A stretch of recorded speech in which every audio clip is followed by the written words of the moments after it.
Hello guys, आप सभी को मेरे चैनल पे स्वागत है।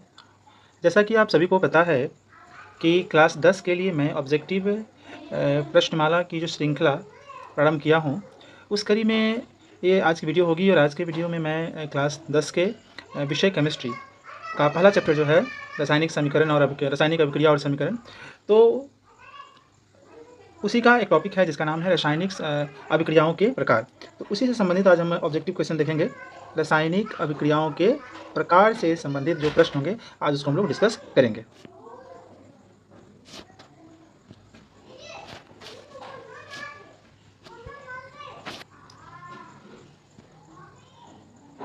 तो पहला प्रश्न की तरफ बढ़ते हैं। पहला प्रश्न है, प्रकृति में ऑक्सीजन का संतुलन कैसे बना रहता है? यानी कि हमारे वातावरण में ऑक्सीजन हमें वापस कैसे मिलते रहते हैं। ऑक्सीजन खर्च भी हो रहा है और पुनः ऑक्सीजन वापस बन भी रहा है, तो ये कैसे संभव है? तो आप सभी को पता है कि जो हरे पौधे होते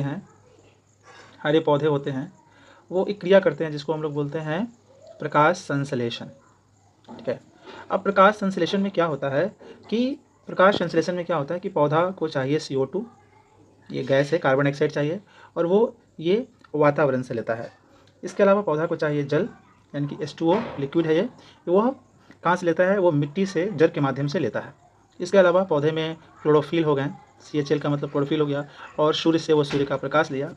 अब इन सारी चीज़ों की उपस्थिति में जब पौधे के पास ये सारी चीज़ें मिल जाती है, कार्बन डाइऑक्साइड, H2O, फिर क्लोरोफिल तो पत्तियों में होती है, या पौधे के जो भाग हरे होते हैं वहाँ पर क्लोरोफिल होती है, सूर्य से सूर्य का प्रकाश, तो पौधा क्या करता है? बनाता है C6 से H12O6 प्लस ऑक्सीजन देता है प्लस वाटर देता है। तो पौधा जब वो प्रकाश संश्लेषण करता है, यानी कि अपनी भोजन बनाने की प्रक्रिया को संपन्न करता है, तो हमें ऑक्सीजन देता है। तो पौधा के कारण ही हमारे वातावरण में ऑक्सीजन का संतुलन बना हुआ है। ठीक है ना। वो प्रकाश संश्लेषण करता है तो वो ऑक्सीजन का निर्माण करता है, और वो ऑक्सीजन पुनः वातावरण में आके मिल जाता है, और इस कारण से ऑक्सीजन का संतुलन बना होता है। तो प्रकाश संश्लेषण क्रिया है जिसके माध्यम से प्रकृति में, यानी कि वातावरण में ऑक्सीजन का संतुलन बना रहता है। अगला प्रश्न की तरफ बढ़ते हैं। तो अगला प्रश्न है कि नीचे दिए गए अभिक्रिया में कौन सा कथन सही है?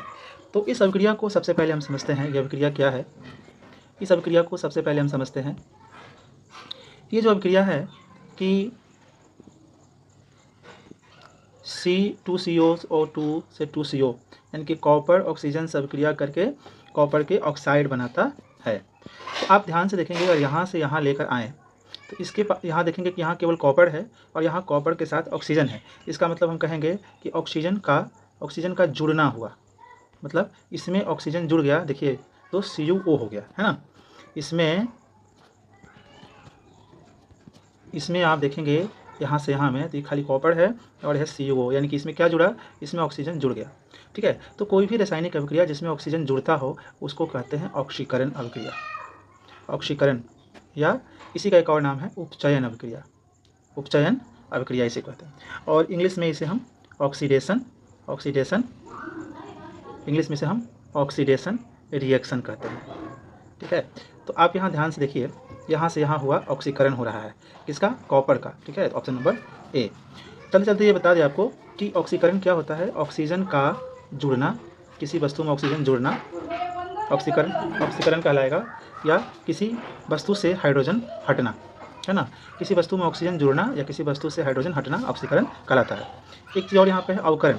अवकरण को एक और नाम जानते हैं, अपचयन कहते हैं, और इसको रिडक्शन भी कहते हैं। इंग्लिश में रिडक्शन कहेंगे, रिडक्शन। ठीक है। इंग्लिश में से हम रिडक्शन भी कहेंगे। ठीक है। तो अब हम लोग अवकरण को देख लेते हैं। अवकरण क्या होता है? अवकरण इसका ऑक्सीकरण का जस्ट विपरीत होगा। तो इसमें मैंने बताया कि ऑक्सीजन जुटेगा, प्लस का मतलब ऑक्सीजन जुटेगा, किसी वस्तु में ऑक्सीजन जाके जुड़ जाएगा, और माइनस का मतलब हाइड्रोजन हटेगा। इसका विपरीत कर दीजिए कि ऑक्सीजन किसी वस्तु से हटेगा और हाइड्रोजन जुटेगा, तो ये हमारा अवकरण हो जाता है। अवकरण अभिक्रिया कहलाती है, या अपचयन अभिक्रिया कहलाती है। चलिए प्रश्न नंबर 3 की तरफ बढ़ते हैं। प्रश्न नंबर 3 जो है वो ये है कि साग सब्जियों का विघटित होकर कंपोस्ट बनना किस प्रकार की अभिक्रिया है? तो साग सब्जियां जो होती है वो विघटित, यानी कि सड़ गल के कंपोस्ट यानी कि खाद बन जाती है। तो जब साग सब्जियां सड़ गल के खाद बनती है तो साथ साथ हीट भी तो निकलता है, गर्मी भी निकलती है, ऊष्मा भी निकलती है, और वह अभिक्रिया जिसमें ऊष्मा निकलती है उसको क्या बोलते हैं? ऊष्मा क्षेपी बोलते हैं। ठीक है। तो साग सब्जी जब सड़ गल के खाद बनेगी तो साथ साथ हीट भी निकलेगी, ऊष्मा भी निकलेगी, इसलिए इस अभिक्रिया को हम ऊष्माक्षेपी कहेंगे। अगला सवाल की तरफ बढ़ते हैं। सवाल नंबर 4 जो है, सवाल नंबर 4 ये कहता है कि सोडियम सल्फेट बेरियम क्लोराइड के साथ अभिक्रिया करके बेरियम सल्फेट और सोडियम क्लोराइड बनाता है। इसमें BaSO4 का श्वेत अवक्षेप बनता है। तो इस अभिक्रिया को क्या कहेंगे? तो यहाँ आपका प्रश्न जो है साफ साफ हिंट दे रहा है और आइए उस चीज़ को हम समझते हैं। यहाँ कह रहा है कि BaSO4 क्या है? श्वेत अवक्षेप है। क्या है? श्वेत अवक्षेप। श्वेत अवक्षेप का मतलब हो गया कि ये जो है ऐसा पदार्थ का निर्माण हुआ जो उजला है, श्वेत है, और अवक्षेप का मतलब पत्थर जैसा ही बना है।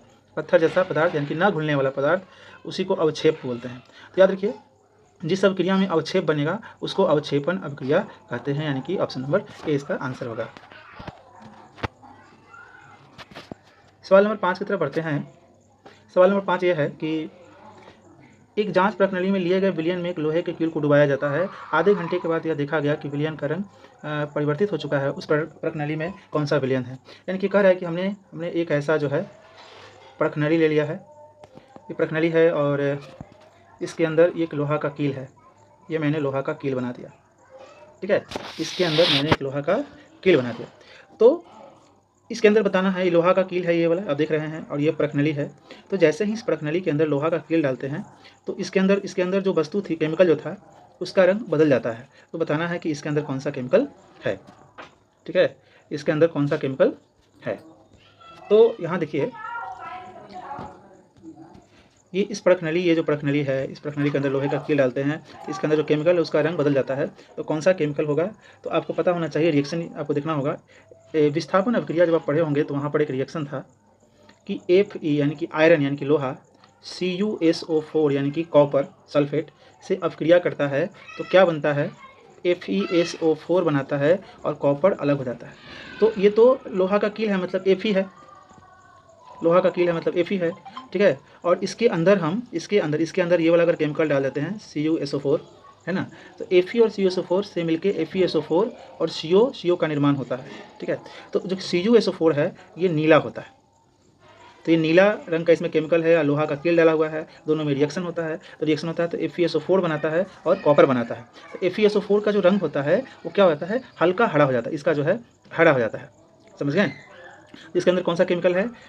लोहा का कील के साथ कौन सा केमिकल डाला जाएगा? CuSO4 यानी कि कॉपर सल्फेट डाला जाएगा, यानी कि ऑप्शन नंबर बी इसका सही है।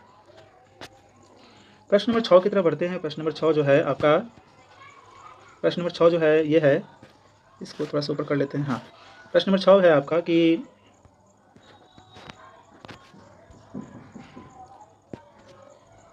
क्वेश्चन नंबर 6 कि अम्लीय जल का विद्युत विच्छेदन के फलस्वरूप हाइड्रोजन और ऑक्सीजन गैस इलेक्ट्रोड पर उल्टे प्रणाली में जमा होती है, इसके आयतनों के बीच में क्या संबंध है?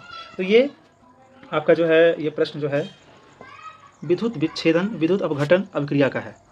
विद्युत अपघटन अभिक्रिया यानी कि कोई भी केमिकल पर जब हम इलेक्ट्रिसिटी पास करते हैं, यानी कि विद्युत धारा पास कराते हैं, तो केमिकल कई टुकड़ों में टूट जाता है। इसी को बोलते हैं विद्युत अपघटन अभिक्रिया। इंग्लिश में इसको इलेक्ट्रोलाइटिक डिकम्पोजिशन रिएक्शन कहते हैं। तो आइए हम इसके रिएक्शन को समझते हैं और इसका वहाँ से आंसर निकालेंगे। तो यहाँ कह रहा है कि अम्लीय जल यानी कि जल ले लेते हैं, वाटर, और जल पर क्या पास कराना है? विद्युत धारा। तो साफ साफ लिखा हुआ है विद्युत विच्छेदन यानी कि करंट पास करा रहे हैं, तो वाटर टूट जाएगा, हाइड्रोजन इसका अलग होगा, ऑक्सीजन भी अलग हो जाएगा। इसको संतुलित करो तो यहाँ 2 लगा देंगे, तो हाइड्रोजन में 2 लगेगा और बाकी ऑक्सीजन सही है। तो हमने संतुलित भी कर दिया। अब देखो कि यहाँ पर जो हाइड्रोजन है इसका कितना भाग बन रहा है? 2 भाग। तो कहेंगे कि हाइड्रोजन का 2 आयतन बन रहा है, और ऑक्सीजन का कितना बन रहा है? 1 आयतन ऑक्सीजन का बन रहा है ना। तो हाइड्रोजन का 2 आयतन बन रहा है और ऑक्सीजन का 1 आयतन बन रहा है, यानी कि हाइड्रोजन ऑक्सीजन का क्या है? दुगना है। हाइड्रोजन ऑक्सीजन का दुगना है। ऑप्शन नंबर 1 इसका सही है। सवाल नंबर 7 की तरफ बढ़ते हैं और सवाल नंबर 7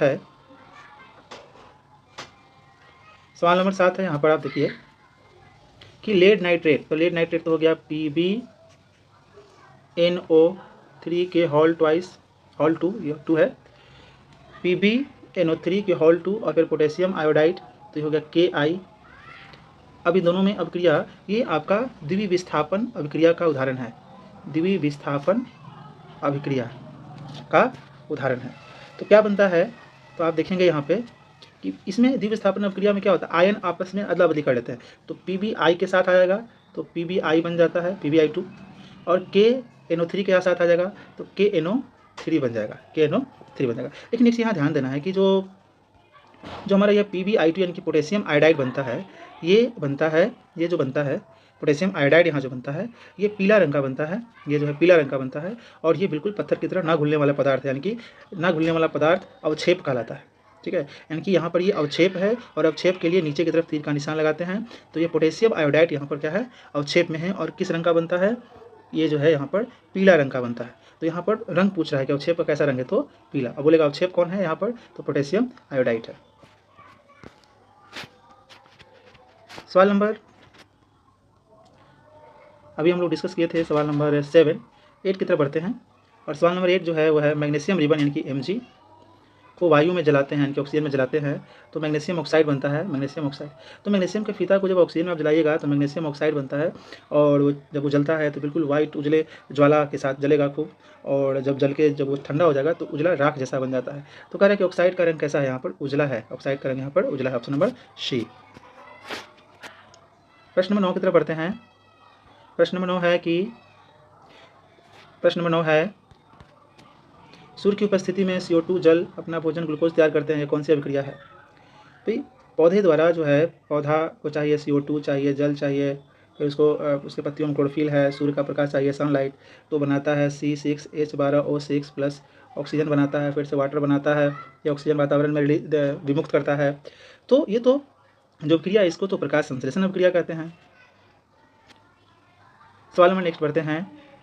सवाल नंबर नेक्स्ट है आपका कि CuO पर हाइड्रोजन गैस, यानी कि CuO पर जब हम हाइड्रोजन गैस देते हैं, CuO के यानी कि कॉपर ऑक्साइड पर जब हाइड्रोजन गैस की अभिक्रिया करते हैं तो क्या होता है कि बनता है CuO प्लस हाइड्रोजन गैस अलग हो जाती है।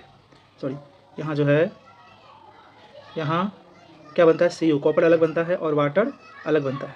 तो यहाँ CuO जो है वो किस रंग का होता है, यहाँ Cu जो होता है वो काला रंग का होता है, और यहाँ जो हाइड्रोजन के साथ अभिक्रिया करने के बाद जो कॉपर बनता है वो भूरा रंग का होता है। किस रंग का होता है, भूरा रंग का होता है। तो यहाँ यही पूछ रहा है कि CuO यानी कि कॉपर ऑक्साइड का हाइड्रोजन गैस से अभिक्रिया कराने पे परत किस रंग का होगा। तो इन दोनों अभिक्रिया करेगा तो कॉपर ऑक्साइड बनेगा, ये वाटर बनकर निकल जाएगा बाहर, तो ये लेयर की परत बनेगी, कॉपर की परत बनेगी, जो क्या होगा, भूरा होगा। तो ऑप्शन नंबर सी। प्रश्न नंबर हम लोग बढ़ते हैं 11 की तरफ, और प्रश्न नंबर 11 में कह रहा है कि कॉपर सल्फेट यानी कि CuSO4 लोहे से अभिक्रिया कर रहा है Fe से। तो ये वाला हम लोग अभिक्रिया कुछ देर पहले डिस्कस किए थे। इसमें क्या बनता है, FeSO4 बनता है और कॉपर अलग हो जाता है, और ये जो होता है वो नीला रंग का होता है। कॉपर सल्फेट जो है वो नीला रंग का है।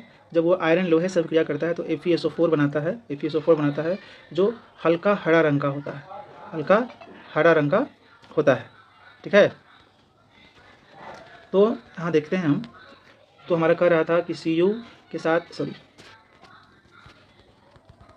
कॉपर सल्फेट के साथ आयरन की अभिक्रिया करने पर बनता है FeSO4 प्लस Cu अलग हो जाता है। ये कौन सी अभिक्रिया है, तो ये ज़्यादा अभिक्रियाशील कम अभिक्रियाशील को हटा देता है। ज़्यादा अभिक्रियाशील कम अभिक्रियाशील के यौगिक में से जो तत्व होते हैं, जो धातु होते हैं या तत्व होते हैं, उसको हटाता है और उसकी जगह ले लेता है ना, और नया उत्पाद का निर्माण करता है। इस अभिक्रिया को कहते हैं हम विस्थापन अभिक्रिया। विस्थापन अभिक्रिया में ये होगा, ऐसे होगा कि एक कोई तत्व होगा और साथ में विष यानी कि यहाँ कोई यौगिक होगा, और यौगिक कैसा होना चाहिए, आयनिक होना चाहिए, जिसमें पहला धातु दूसरा अधातु होगा। और ये अगर ज़्यादा अभिक्रियाशील है बी से तो ए बी को हटा देगा, तो AC बन जाएगा और B अलग हो जाएगा। ऐसी अभिक्रिया को कहते हैं विस्थापन अभिक्रिया, जिसका दूसरा नाम एकल विस्थापन अभिक्रिया भी होता है। सवाल नंबर 12 है। सवाल नंबर 12 कहता है कि वह निम्नतम तापमान जिस पर कोई पदार्थ जिस टेम्परेचर पर जलना शुरू होता है उसको ज्वलन ताप कहते हैं। जिस तापमान पर कोई वस्तु जलना शुरू करता है उसका ज्वलन ताप कहते हैं। अलग अलग पदार्थ का ज्वलन ताप अलग होता है। सूखी घास तुरंत जलेगी, गीला कोई वस्तु जो है काफ़ी समय के बाद जलेगा। तो अलग अलग वस्तु के जलने का ज्वलन ताप होता है अलग अलग होता है। अलग अलग वस्तु अलग अलग टेम्परेचर पर जलना प्रारंभ करती है। प्रश्न नंबर 13 है कि CNG में कौन कौन अवयव होते हैं। तो CNG का मतलब होता है C से कॉम्प्रेस्ड, मतलब संपीड़ित, N से नेचुरल मीन्स प्राकृतिक गैस, और जी से गैस यानी कि संपीड़ित प्राकृतिक गैस, और CNG बोलते हैं उसको। और CNG में जो CNG होता है उसमें क्या क्या पाए जाते हैं, है ना, यही अवयव पूछ रहा है, मतलब कौन कौन से अवयव होते हैं। तो उसके अंदर CH4 होता है, मतलब मीथेन होता है। उसके अंदर C2H6 एथेन भी होता है, यानी कि बी भी होता है। उसके अंदर C3H8 यानी कि प्रोपेन, तीनों होते हैं, यानी कि इसका ऑप्शन सभी हो जाएंगे डी। लेकिन मुख्य रूप से सबसे ज़्यादा उसके अंदर मीथेन होता है, CH4 सबसे ज़्यादा होता है। तो यहाँ तो अवयव पूछ रहा है, मतलब क्या क्या होते हैं, यानी कि सब होते हैं इसमें। मुख्य रूप से पूछता है तो केवल मीथेन कहेंगे। अब आते हैं अगला सवाल कि LPG। तो LPG का हो गया L से लिक्विफाइड, P से पेट्रोलियम, G से गैस, हिंदी में द्रवीभूत पेट्रोलियम गैस। तो जो LPG है उसमें हम आप देखते हैं कि प्रोपेन भी होता है, प्रोपेन का फॉर्मूला होता है C3H8, और प्रोपेन जो होता है 57% होता है। उसके बाद ब्यूटेन भी होता है उसके अंदर, ब्यूटेन का C4H10 जो होता है 47% होता है ना। तो हमने देखा कि LPG में दोनों होते हैं, यानी कि A और B, C ऑप्शन सही है। जो हमारे घरों में इस्तेमाल होती है गैस वो LPG है। और आपको पता है कि जो आपके घरों में जो गैस इस्तेमाल होती है LPG होती है, और अगर कहीं से लीक करती है तो एक अलग प्रकार की गंध उससे निकलती है। तो जो लीक होता है, लीकेज का पता करने के लिए उस LPG के सिलेंडर में एक विशेष प्रकार की केमिकल भरी जाती है, जिसको मिथाइल मरकप्टन कहते हैं, जिसका जो सूत्र होता है C2H5SH होता है। ये मिथाइल मरकप्टन है, जो LPG गैस से लीकेज पता करने के लिए किया जाता है, क्योंकि LPG गैस का खुद का कोई अपना गंध नहीं होता है, तो गंध वाली केमिकल रस मिलाई जाती है, जिसको मिथाइल मरकप्टन कहते हैं।